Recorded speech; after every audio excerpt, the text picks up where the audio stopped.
Hello, ഞാനേ കുറച്ച് fresh air ശ്വസിക്കാൻ വന്നത്. നമുക്ക് ഈ ഫ്രഷ് എയർ ശ്വസിക്കുമ്പോൾ 4 ഗുണങ്ങളുണ്ട്. 4 ഗുണങ്ങൾ. ഒന്നാമത്തെ ഗുണം എന്ന് വെച്ചാൽ നമുക്ക് സ്ട്രെസ്സ് കുറയും. നമ്മുടെ സ്ട്രെസ്സ് കുറയാൻ വളരെ ഉപകാരപ്പെട്ട കാര്യമാണ് ഇതുപോലത്തെയുള്ള നല്ല സ്ഥലങ്ങളിൽ നിന്ന് ഫ്രഷ് എയർ ശ്വസിക്കുക എന്നുള്ളത്. രണ്ടാമത്തെ കാര്യം എന്ന് പറഞ്ഞു കഴിഞ്ഞാൽ നമ്മുടെ മെൻ്റൽ ഹെൽത്ത് കൂടും, ഫിസിക്കൽ ഹെൽത്തിന് നല്ലതാണ്.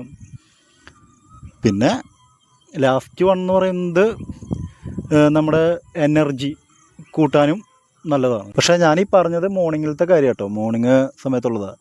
കാരണം ഈവനിങ് ആകുമ്പോൾ നേരെ തിരിച്ചായിരിക്കും, കാർബൺ ഡൈ ഓക്സൈഡ് ആയിരിക്കും കൂടുതൽ. നമ്മൾ പത്തിലൊക്കെ പഠിച്ചിട്ടുണ്ട്. എന്നുവെച്ചാൽ മോർണിംഗ് എന്ന് പറഞ്ഞു കഴിഞ്ഞാൽ ഇവർ ഓക്സിജൻ സ്വീകരിക്കും, അല്ല കാർബൺ ഡൈ ഓക്സൈഡ് സ്വീകരിക്കും, കുക്ക് ചെയ്യും, സൂര്യപ്രകാശത്തിൻ്റെ സഹായത്തോടെ കുക്ക് ചെയ്യും. പിന്നെ അതിൻ്റെ ഇതായിട്ട് തന്നെയാണ് ബൈ പ്രൊഡക്റ്റാണ് ഓക്സിജൻ.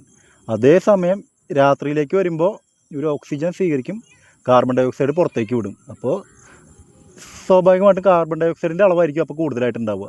മോർണിംഗ് ആകുമ്പോൾ ഓക്സിജൻ്റെ അളവ് കൂടുതലായിരിക്കും, സൂര്യപ്രകാശവും കാര്യങ്ങളൊക്കെ ആയിട്ട് എടുത്ത് കുക്കിങ്ങും കാര്യങ്ങളൊക്കെ ചെയ്ത്. അപ്പോൾ നമുക്ക് വളരെ നല്ല ഫ്രഷ് എയർ കിട്ടും. ഈവനിങ് സ്വാഭാവികമായിട്ടും കാർബൺ ഡൈ ഓക്സൈഡിൻ്റെ അളവും കൂടുതലായിരിക്കും.